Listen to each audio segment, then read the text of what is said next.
Kabanata 22, Dead. Isang buntong hininga ang pinakawalan ko pagkapasok sa tamang pintuan para sa kwarto ko. Tinapon ko ang susi, kung saan isa sa mga keychain ang maliit na screwdriver, sa malapit na lamesa. Hindi matigil ang mabilis na pintig ng puso ko. I remember how his eyes glistened with an unfamiliar pain as he watched me. Dinagdagan ng mabilis kong pagtanggi sa naiisip niya. Hindi ko alam kung ilang minuto ako nanatiling nakatayo sa likod ng pintuan habang iniisip ang buong nangyari. Sinungaling ako kung sasabihin kong kahit kailan hindi ko siya naisip sa buong trahedyang nangyari sa akin. Truth is, I have struggled so much to forget him along with the life I once had. I have been in so much pain trying to forget it all. I try to console myself with sharp words from my friends and other people, that maybe their world and life is better without me. Maybe I will never be successful engineer anyway, so this is okay. Or maybe everyone is secretly happy now that I'm gone. Maybe Hades Riego is secretly annoyed with me the way I pursue him every day from the site to his office. Maybe he was secretly thankful he got rid of me. No more poor Felicia Valerio trying to please and tempt him. No more poor shameless girl trying to win him. Maybe his family were relieved to know that I'm dead. No more poor girl ruining their plans and Hades' future. Those thoughts consoled and comforted me that being gone and living this simple life is all worth it. For them, for everyone, for me. Ibinagsak ko ang katawan ko sa kama at mabilis na pinindot ang cellphone para sa isang tawag kay Mami. Sa kalagitnaan ng pagriring, umurong ang naiisip ko. Hindi ko naman kasi alam kung ano ang ibabalita ko kay Mami at ano naman ang maiisip niyang solusyon dito. Will she make me run? Like what I am thinking of doing right now? Bakit? Tingin mo may nakakilala sa iyo, Ryan Feli? Tanong ni Mami sa concerned na tono pagkatapos kong paligoy-ligoy na tinanong sa kanya ang posibilidad. Hindi naman, Mami. Galing lang ako sa isang salo-salo sa plaza at maraming tao. I can't remember the last time I went to an event with that many people. She sighed. You know what? I know you're fine with wherever you are right now. But you know what I want you to do, right? Yumuko ako. Hindi na to babawiin, Felicia. You were lost. We thought you were dead.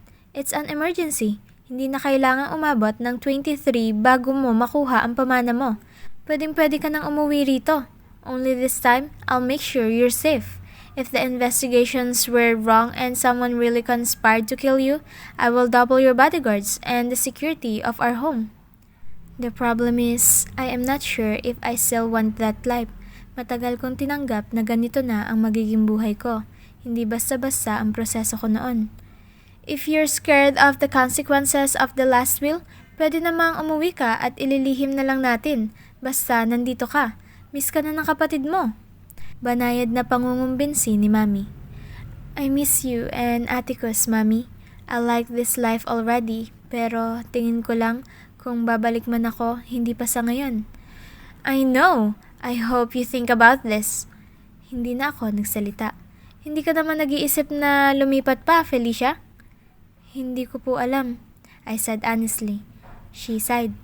I am already happy that you are finding yourself in that province. Hindi ako napapanatag noong nasa Irosin ka at malayo sa sibilisasyon. Ni hindi ka tumatawag noon at mag-isa ka sa tinutuluyan mo. Huwag mo na sanang ulitin iyon, Feli. I am also having fun here, Ma'am. Then continue what you're doing there. Probably think after your future too. Hindi ako halos nakatulog sa gabing iyon sa kaiisip sa nangyari. Sa huli, napanatag lang ako nang maalala ang sinabi ni Tunying sa akin. Bisita lamang si Hades ng gobernur. Hindi siya magtatagal dito. Nagulat siguro siya nang nakitang may kamukha si Felicia Valerio sa isa sa mga taga-nayon, pero pagkatapos ko siyang tanggihan kagabi, siguro unti-unti niya ring natanggap na kamukha ko lang iyon. Then I remembered his dark eyes again and his specific words. You look like my girlfriend. My heart pounded at the thought. Iniluklok ko sa isipan ko na maaaring mag-asawa na siya kalaunan lalo pat alam kong iyon ang gusto ng pamilya niya.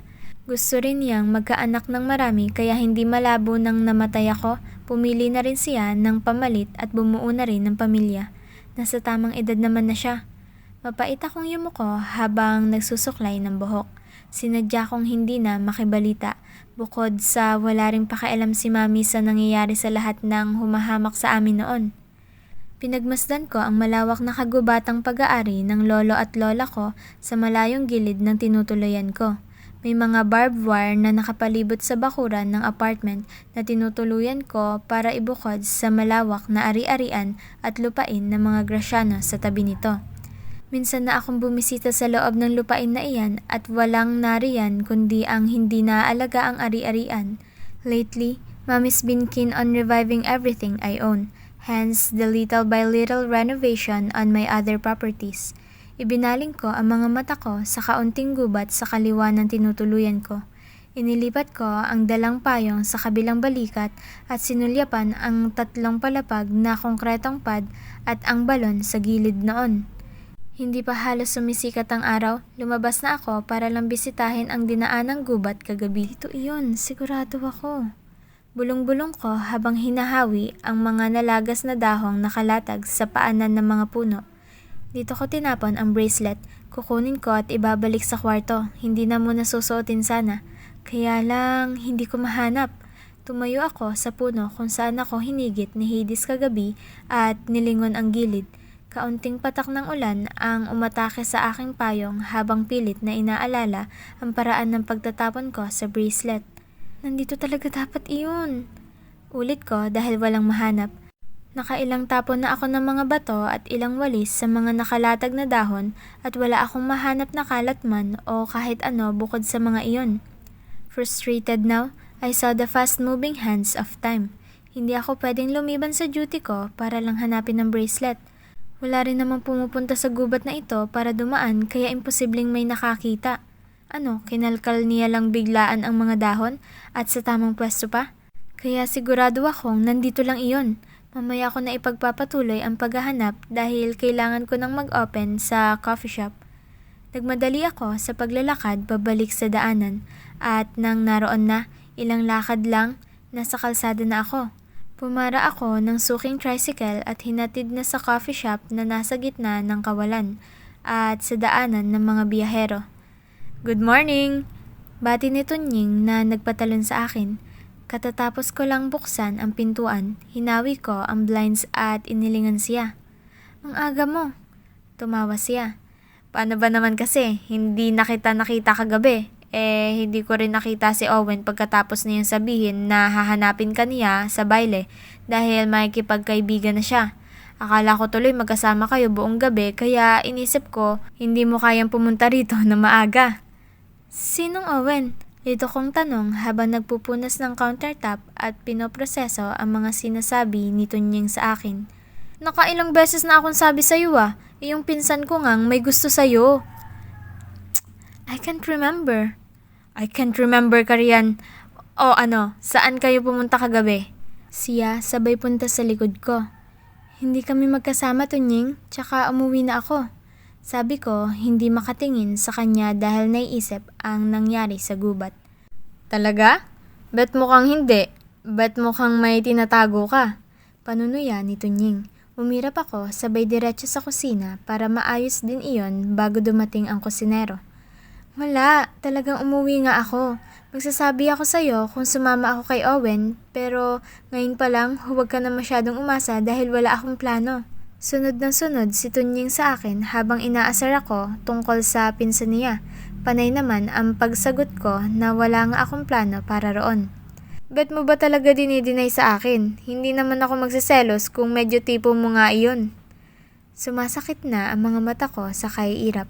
Katatapos ko lang batiin ang pagdating ng kusinero. Hindi pa rin matigil si Tunying sa pangasar sa akin.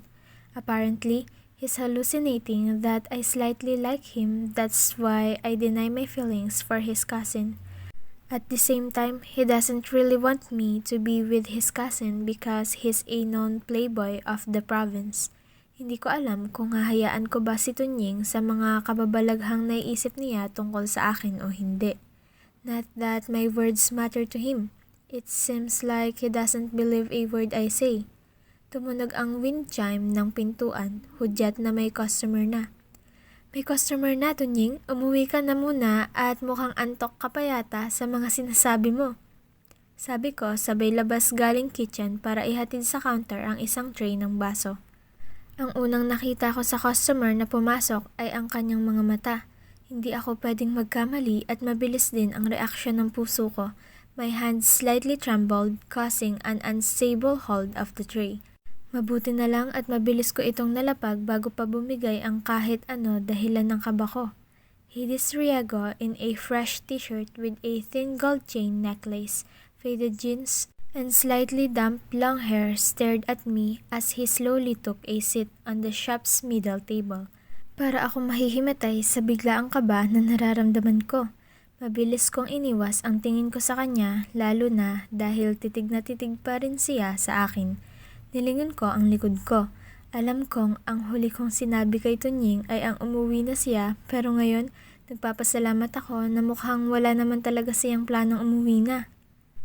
Nagpunas ako ng kamay sa apron at ibinalik ang tingin kay Hades. He's watching my every move intensely. Pakiramdam ko, lalagnatin ako sa tindi ng kaba ko ngayon. Hindi ko alam ang gagawin. Kung ibang customer, nilapitan ko na at kinuha ang order pero dahil siya, naduduwag ako. Bakit siya nandito? Kailan siya uuwi ng Manila? I thought he's gone. Mabilis akong bumalik sa kusina at nakita si Tunying na si Aling Rosa naman ang kausap ngayon. Tunying! I hushed my call. Nilingon ako ni Tunying. Gumisi siya. Oh, mismo agad ang pangaasar ko. Hindi na ako uuwi. Mag-opener ka na lang ulit bukas. Doon ako babawi ng tulog. I know how to trick him though.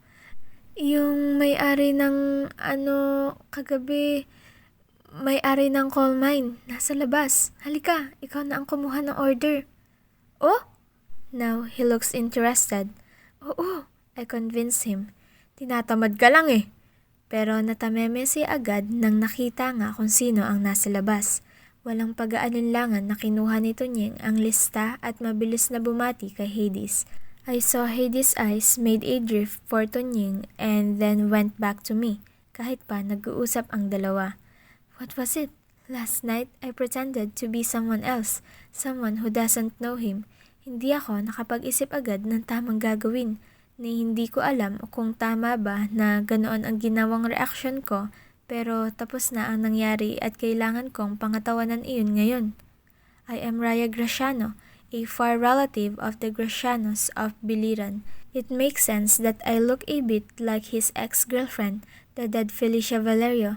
Panay ang yuko ko habang nagpupunas ng mga tasa dahil titig na titig si Hades sa akin.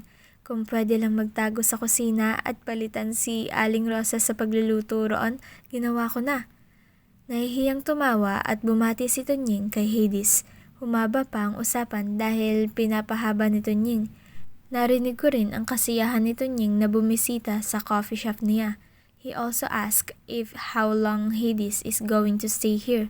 Hindi ko nga lang nakuha ang sagot dahil tumunog ang wind chimes, hudyat na may pumasok ulit. May pumasok na 3 lalaki at narinig ko ang bati ni Tunying sa kanila.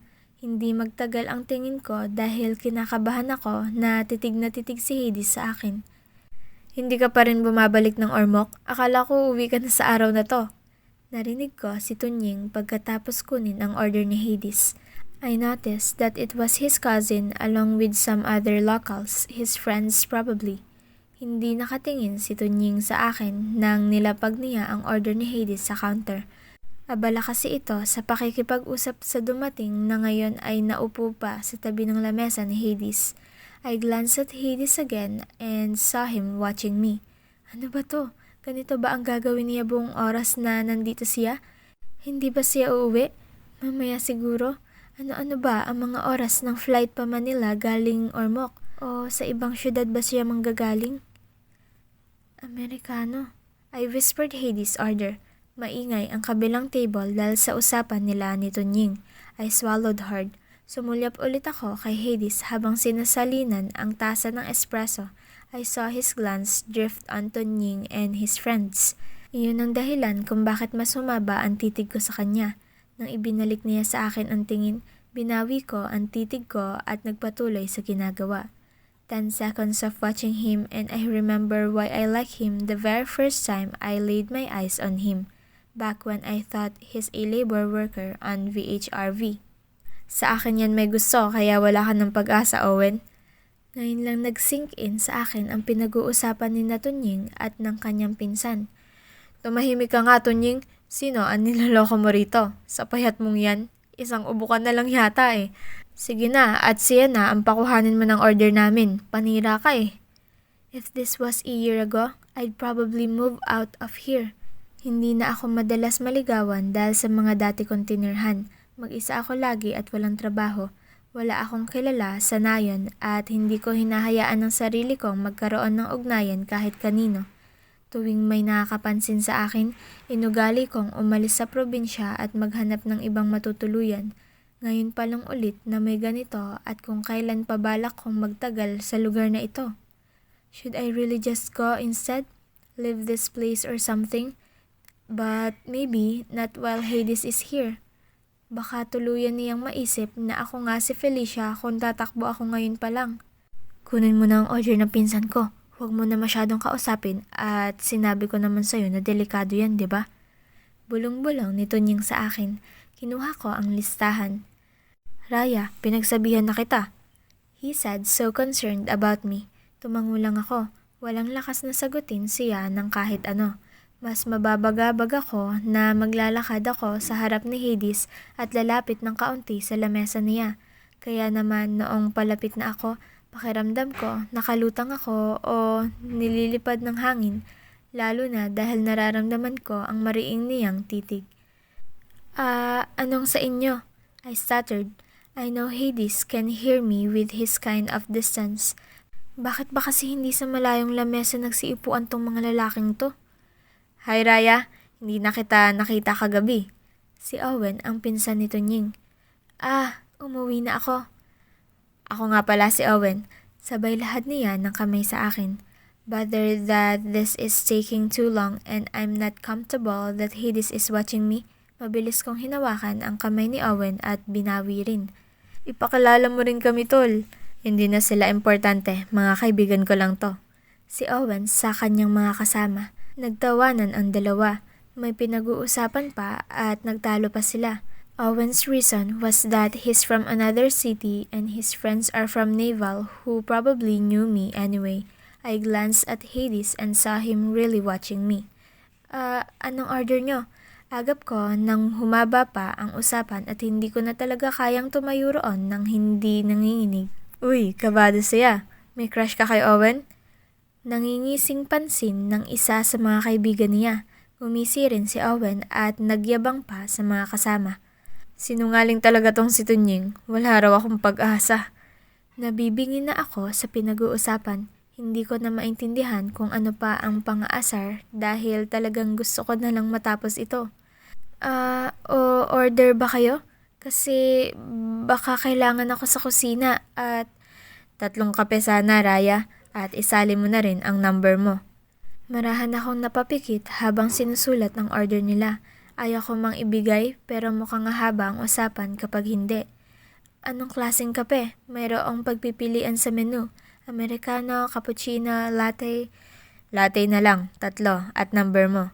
Sabay kindat ni Owen. Pumilas ako sa listahan at mabilis na naglagay ng numero roon. Naghiyawan ang 3. Bilis! Sabi na eh. Isa sa mga kaibigan ni Owen. Akala ko aabutin pa kami ng tanghali sa pagtambay dito bago makuha ang number mo, Raya. Mukhang matutuloy tayo sa lakad mamaya dahil may number na ako. Mayabang na sinabi ni Owen. Nilagpasan ko silang lahat, pati na rin ang simangot ni Tunying. Disappointed sa ginawa ko. Mabilis akong dumiretso sa kusina at medyo guminhawa nang wala na sa counter para akong lalagnatin sa titig ni Hades. Ang bilis mong bumigay ah. Si Tunying na halos malimutan ko kung ano ang ibig niyang sabihin. Number mo, binigay mo agad. Sabing manloloko yun eh. Halos hindi ko mahagilap ano ang ibig niyang sabihin dahil naiisip ko pa si Hades. Then I remember I scribbled my number for Owen. Oo, ayos lang yan. Hindi ko re-replyan, sabi ko. Ako na nga ang magbibigay ng inumin nila. Dito ka na lang muna at tulungan mo si Aling Rosa. Si Tunying.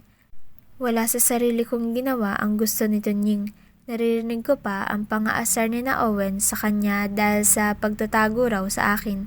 Wala naman akong planong lumabas dahil pakiramdam ko nariyan pa rin si Hades. I feel so secured here in the kitchen. Kabado ako buong oras na nasa counter at dito parang nawalan ng pasanin. Wala na ang mga unggoy, nagsialisan at mukhang may outing sa falls. Ikaw talaga, papaloko ka roon sa pinsan ko? Hindi ko na nasagot si Tunying dahil unti-unti kong dinungaw ang labas. Isang malaking buntong hininga ang pinakawalan ko nang nakita ang kape na lang ni Hades ang nasa lamesa niya. Wala na siya roon. Ay, salamat. Hindi ko na napigilan. Nako, huwag kang maniniwala sa mga text ni Owen at laking syudad yon. Magaling manloko. Patuloy ni Tunying. Wala sa sarili kong kinuha ang tray at dumiretso sa lamesa ni Hades. I don't care now what Tunying is talking about and what's the big deal about his cousin. I'm just really relieved that Hades is not here anymore. Huwag mo sabihin di kita binalaan, Raya. Hay nako. Bulong-bulong ni Tunying at pumasok na sa kusina para siguro aralin ang mga bagong naisip niyang recipe o ano. Maingat kong pinunasan ang lamesa na inupuan ni Hades. Pinansin ko ang tasa at may kape pang kaunti roon. I'm so relieved that he's gone. I've been so bothered. I wonder if he really realized that it was me. Pero kilala ba ako noon? Memorize niya ba lahat ng kilos ko at pati detalye ng itsura ko? Tumunog ang wind chimes. Kalmado akong bumaling sa pumasok. Inakalang ibang tao pero nagulat ako nang si Hades iyon. Kabababa lang ng cellphone niya. Shit! I said swiftly. Mabilis kong tinikom ang labi ko at napabaling sa nililinisang lamesa. Hindi ko alam kung ibabalik ko ba ang tasa roon o ipagpapatuloy ang paglilinis. Hindi ka pa pala tapos? Sir, pasensya na. No, it's okay. I order another. Another? Medyo gulantang kong sinabi. He looked at me closely. Lumapit siya dahilan ng mabilis kong paglayo. Naupo ulit siya bago nag-angat ng tingin sa akin. Itinago niya ang cellphone at naisip kong baka may tumawag lang kaya lumabas. Sorry sir, I'll give you another cup. Agap ko at mabilis na nagtungo sa counter. Yes, please. Kabado ulit akong nagtimpla ng bagong kape niya. Hindi ko na ito ililista sa orders niya. Alam ko namang di niya paubos ang kape niya pero akala ko talaga umalis na siya kaya niligpit ko na. Ang tagal niya naman dito. Who am I kidding anyway? This isn't just coincidence for sure. He's here for a reason. He's watching me for a reason. He thinks I am really Felicia. Or maybe he's got some doubts. It's impossible though. I am dead for everyone, including him. Nanginginig kong nilapag ang kape niya sa lamesa. His eyes narrowed at my trembling hands. Pagkalapag ko roon, nag-angat siya ng tingin sa akin. Sorry again, sir. It's okay. I intend to buy another cup anyway. He said. Ilang saglit kaming nagkatinginan. Am I just going to pretend that nothing happened last night? Kung estranghero nga akong tunay, dapat ko bang itanong o hindi? My instincts is telling me that I should avoid every conversation about it and my past. Pakiramdam ko, mas marami kaming pag-uusapan at mas dadami ang kasinungalingan ko. Mas lalaki ang chance na mabuking ako. But I got a feeling that a real stranger should act so obvious that I should treat what happened last night as something weird. Alin, Felicia? Damn it. Think about it. What should you do to make him conclude that it's not you? Bahagya akong tumawa kahit walang nakakatawa. Uminit ang pisngi ko pero pinanindigan ko na. Naalala ko lang yung nangyari kagabi. May sinabi ka? My eyes narrowed dramatically. Kamukha ko ang ex-girlfriend mo? Shit, girlfriend yun. His jaw clenched. Girlfriend ba yun? Hindi ko maalala. Antok na kasi ako noon. This is a sign to never speak to him casually again. It's such a failure, Felicia. Girlfriend, he said firmly. Tumango ako, hindi na gustong dugtungan ang sinasabi dahil sa unang attempt ko ng pagkukunwari. Nagkamali pa. It's weird how the world works. Some people look alike in a way. Bawi ko, sabay buntong hininga. Buti na lang at may pumasok pang iba. Sumulyap siya sa grupo ng pamilyang biyahero. I excused myself and attended the next customer. Here I thought that the small conversation about his girlfriend and me confirming lightly that it's just a coincidence will make him leave. I was wrong. Doon siya nagtanghalian at pati na rin merienda sa hapon. Ilang beses na siyang nilapitan ni Tunying at kinausap. Tuwang-tuwa pa ang boss ko na nasasarapan si Hades sa pagkain at kape rito. He was so proud that he called his parents and told them about it. Sa ibang pagkakataon, kung hindi pa ako pagod, magtatagal ako hanggang sa magsara ang coffee shop kahit pa opener ako at si Tunying ang closer. Pero dahil sa buong araw si Hades nandoon at maingat ang bawat galaw ko, pagod na ako. Ayoko rin namang magtagal dahil naroon pa rin siya kahit paalis na ako. Salamat Raya, yung bilin ko sa'yo Si Tunying nang nagpaalam sa akin. I only waved at him. Napatingin si Hades sa akin. Nanatili siyang nakaupo sa kanyang lamesa. Hindi na ako nagpaalam sa kanya at diretso nang sumakay sa dumaang suking tricycle. Pagod na pagod ako. Gusto kong maiyak habang naglalakad sa kagubatan. Pilit na lumihis sa tamang daanan patungo sa tinutuluyan. Kailangan ko pang hanapin ang bracelet. Gusto kong mahiga at magpahinga saglit pero baka gabi na at ipagpapabukas ulit ang paghahanap. 5 minuto pa lang sa tamang lugar, sumuko na ako. Maaga akong gigising bukas at bukas na ako maghahanap. Nakakainis na ang pagod ko at kailangan ko ng magpahinga. Lumabas ako sa gubat at dire-diretso nang naglakad sa malawak at medyo mabatong daanan patungo sa 3 palapag na pad. Nasa pangalawang palapag ako, sa huling pintuan galing sa hagdanan.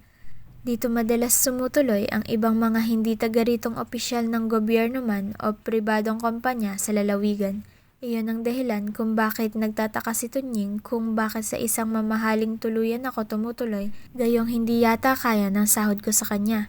Buti na lang at hindi niya napinilit pang alamin kung paano ako nakakabayad dito. Umaambon na kaunti. Napansin ko ang isang itim na SUV na nakapark sa madalas na parking kung may tumuloy mang taga-gobyerno. I wonder if my statement about how common it is to find look-alikes. Sana naman wala na siya bukas. Siguro naman nakita niya na hindi ako si Felicia. Hindi naman kapansin-pansin ang pagkakamali ko, hindi ba? Inalala ko ang itsura niya nang narinig ang sinabi ko tungkol sa ex-girlfriend. Bumagsak ang mga balikat ko habang umaakyat sa pangalawang palapag. Ano ang gagawin ko kung nariyan pa rin siya bukas? I got a feeling that he was there today because he really thinks I am Felicia Valerio. Does he know anyway that I've got a Raya on my name? Should I run? Is it time to run? Saan naman ako pupunta? Hindi ba kaduda-duda lalo kung aalis ako? Imbis na medyo kumbinsido na siya na look-alike ko lang ang magandang ex niya, ngayon may isip niya pa kung bakit pa ako umalis kung ganoon nga. Sa sobrang panghihina ko, hindi ko halos mabuksan-buksan ang doorknob ng pintuan ko. Nakikita ko pa ang maliit na screwdriver. Pahamak talaga. Tapos hindi ko pa makita kung nasaan na ang bracelet na yon. Sana wala na si Hades bukas. Please, why the heck is he here anyway? Should I ask Mom now what's happening with the Riagos? Napabaling ako sa kaliwa nang may naramdamang umakyat sa parehong palapag. Dumula sa kamay ko ang mga susi ko nang nakita si Hades doon. As if I did not panic the whole day because of him. Dinagdagan pa sa sitwasyon ngayon. Bakit siya nandito sa tinutuluyan ko? Nanlamig ako ng husto. Kanina pa nagtatangka ang katawan kong mahimatay pero ngayon na yata ako papanawan ng ulirat. Ba't ka nandito? Hindi ko na naitago ang taranta sa boses ko. His gaze lowered at my kiss on the floor. Mabilis kong pinulot iyon, nangangatog ang mga binti. I'm sure now that he concluded that I am Felicia Valerio. I'm sure now that he's here for a confrontation and I don't know what to do.